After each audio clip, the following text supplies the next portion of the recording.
2023ರಲ್ಲಿ ಶೃಂಗೇರಿ ವಿಧಾನಸಭಾ ಕ್ಷೇತ್ರದ ಚುನಾವಣೆಯ ಸಂದರ್ಭದಲ್ಲಿ ಪೋಸ್ಟಲ್ ಎಣಿಕೆಯಲ್ಲಿ ವ್ಯತ್ಯಾಸ ಆಗಿದೆ ಅಂತ ಹೇಳಿ ಬಿಜೆಪಿ ಸವಾಲು ಹಾಕಿತ್ತು. ಹೀಗಾಗಿ ಹತ್ತಾರು ಗೊಂದಲ, ನೂರಾರು ಆರೋಪಗಳ ನಡುವೆ ಹೈಕೋರ್ಟ್ನ ಸೂಚನೆಯ ಮೇರೆಗೆ ಇವತ್ತು ಅಂಚೆ ಮತಗಳ ಎಣಿಕೆ ಕಾರ್ಯ ನಡೆದಿದೆ. ಆದರೆ ಎಣಿಕೆ ಕಾರ್ಯ ನಡೆಯುವಂತಹ ಮಧ್ಯದಲ್ಲಿ ಕಾಂಗ್ರೆಸ್ ಶಾಸಕ ಟಿಡಿ ರಾಜೇಗೌಡ ಗೆದ್ದಿದ್ದಾರೆ. 203 ಮತಗಳ ಅಂತರದಿಂದ ಗೆಲುವನ್ನ ದಾಖಲು ಮಾಡಿದ್ದಾರೆ ಅಂತ ಹೇಳಿ ಕಾಂಗ್ರೆಸ್ ಕಾರ್ಯಕರ್ತರು ಸಂಭ್ರಮಾಚರಣೆಯನ್ನೂ ಮಾಡಿದ್ರು. ಟಿಡಿ ರಾಜೇಗೌಡ ಅವರು ಮಾತುಕತೆಯನ್ನೂ ನಡೆಸಿದ್ರು. ತಮ್ಮ ಮೇಲಿನ ಆರೋಪಗಳು ಎಲ್ಲವೂ ಕೂಡ ಈಗ ಮುಕ್ತ ಆಗಿದೆ ಅನ್ನುವಂಥ ಮಾತನ್ನ ಹೇಳಿದ್ರು. ಆದ್ರೆ ವಿಪರ್ಯಾಸ ಏನು ಅಂದ್ರೆ, ಸಂಜೆಯಾಗ್ತಾ ಇದ್ದ ಹಾಗೆ ಮತ ಎಣಿಕೆ ಕೇಂದ್ರದ ಮುಂಭಾಗದಲ್ಲಿ ಪ್ರತಿಭಟನೆ ಜೋರಾಗಿದೆ. ಮತಗಳು ಅಸಿಂಧು ಆಗಿರುವಂತಹ ವಿಚಾರಕ್ಕೆ ಸಂಬಂಧಪಟ್ಟ ಹಾಗೆ, ಕೆಲ ಮತಗಳು ಅಸಿಂಧು ಆಗಿರುವಂತಹ ವಿಚಾರಕ್ಕೆ ಸಂಬಂಧಪಟ್ಟ ಹಾಗೆ ಗೊಂದಲ ಶುರುವಾಗಿ ಈಗ ಬಿಜೆಪಿ ಕಾರ್ಯಕರ್ತರು ಪ್ರತಿಭಟನೆಯನ್ನ ಮಾಡ್ತಿದ್ದಾರೆ. ಪಕ್ಕದಲ್ಲಿ ಕಾಂಗ್ರೆಸ್ ಕಾರ್ಯಕರ್ತರು ಇದ್ದಾರೆ. ಹೀಗಾಗಿ ದೊಡ್ಡ ಹೈಡ್ರಾಮಾ ಶುರುವಾಗ್ಬಿಟ್ಟಿದೆ.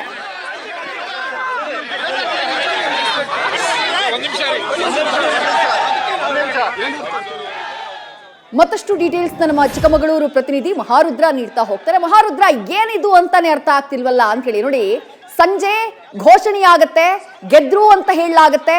ಗೆದ್ರು ಅಂತ ಹೇಳಿ ನೀವು ರಾಜೇಗೌಡ ಅವರನ್ನ ಮಾತನಾಡಿಸಿಯೂ ಕೂಡ ಇರ್ತೀರಿ.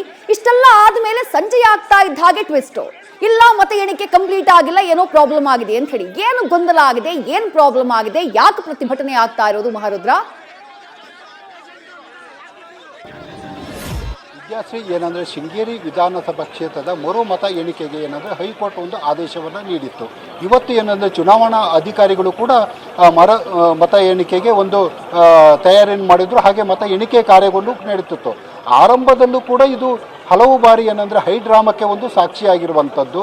ಅದೇ ರೀತಿಯಿಂದ ಬೆಳಗ್ಗೆಯಿಂದ ಆರಂಭವಾದ ಹೈಡ್ರಾಮಾ ಇಲ್ಲಿವರೆಗೂ ಕೂಡ ಒಂದು ಅದಕ್ಕೆ ತಾರ್ಕಿಕ ಅಂತ್ಯವನ್ನು ಕಾಣಲಿಕ್ಕೆ ಒಂದು ಸಾಧ್ಯವಾಗುತ್ತಿಲ್ಲ.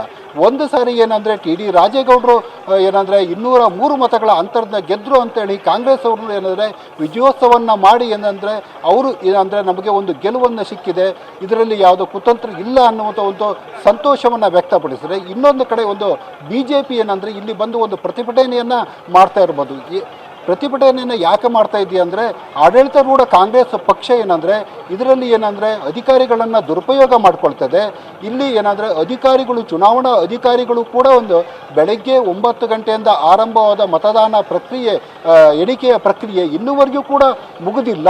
ಇಲ್ಲಿ ಯಾವುದೋ ಒಂದು ಅಧಿಕಾರಿಗಳ ಒಂದು ನಿರ್ಲಕ್ಷ್ಯ ಇದೆ ಅಂತೇಳಿ ಒಂದು ಪ್ರತಿಭಟನೆಯನ್ನು ಮಾಡಿರುವಂಥದ್ದು.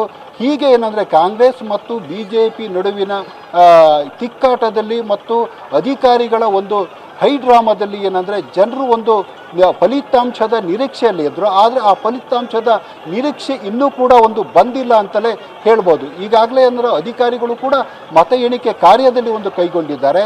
ಅಸಿಂಧು ಮತಗಳನ್ನು ಹೊರತುಪಡಿಸಿ ಏನಂದರೆ ಉಳಿದ 1450 ಮತಗಳಲ್ಲಿ ಅದು ಸಿಂಧು ಮತಗಳು, ಸಿಂಧು ಮತಗಳಲ್ಲೇ ಅಸಿಂಧು ಬರ್ತಾ ಇರುವುದು ಈಗ ಒಂದು ಆಕ್ರೋಶಕ್ಕೆ ಒಂದು ಕಾರಣವಾಗಿದೆ. ಆ ಸಿಂಧು ಮತದಲ್ಲಿ ಸಿಂಧು ಮತ ಬರ್ತಾ ಇದ್ದಂಗೆ ಏನಂದರೆ ಕಾಂಗ್ರೆಸ್ ಅವರು ಇಲ್ಲಿ ಏನಂದರೆ ಟ್ಯಾಪರಿಂಗ್ ಆಗಿದೆ ಅನ್ನೋ ಒಂದು ಆರೋಪವನ್ನು ಏಜೆಂಟ್ರುಗಳು ಚುನಾವಣಾ ವೀಕ್ಷಕರ ಸಮ್ಮುಖದಲ್ಲೇ ಒಂದು ಆರೋಪವನ್ನು ಮಾಡ್ತಾ ಇರುವಂಥದ್ದು.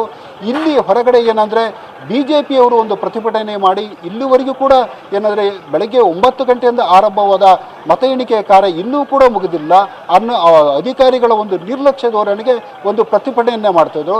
ಒಟ್ಟಾರೆ ಏನು ಅಂತ ಹೇಳಿದ್ರೆ, ಬೆಳಗ್ಗೆಯಿಂದ ಮತ ಎಣಿಕೆ ಅಂಚೆ ಮತಗಳ ಎಣಿಕೆ ಆರಂಭ ಆದರೂ ಕೂಡ ಇನ್ನೂವರೆಗೂ ಚುನಾವಣಾ ಅಧಿಕಾರಿಗಳಿಗೆ ಮತ್ತು ಸಿಬ್ಬಂದಿಗಳಿಗೆ ಒಂದು ಸ್ಪಷ್ಟವಾದ ಮಾಹಿತಿಯನ್ನು ನೀಡದೇ ಇರುವುದೇ ಇಷ್ಟೆಲ್ಲ ಗೊಂದಲಕ್ಕೆ ಕಾರಣ ಆಗ್ತಾ ಇರುವಂಥದ್ದು. ವಿದ್ಯಾಶ್ರೀ, ಥ್ಯಾಂಕ್ ಯು ಮಹಾರುದ್ರ ತಮ್ಮೆಲ್ಲ ಡೀಟೇಲ್ಸ್ಗೆ.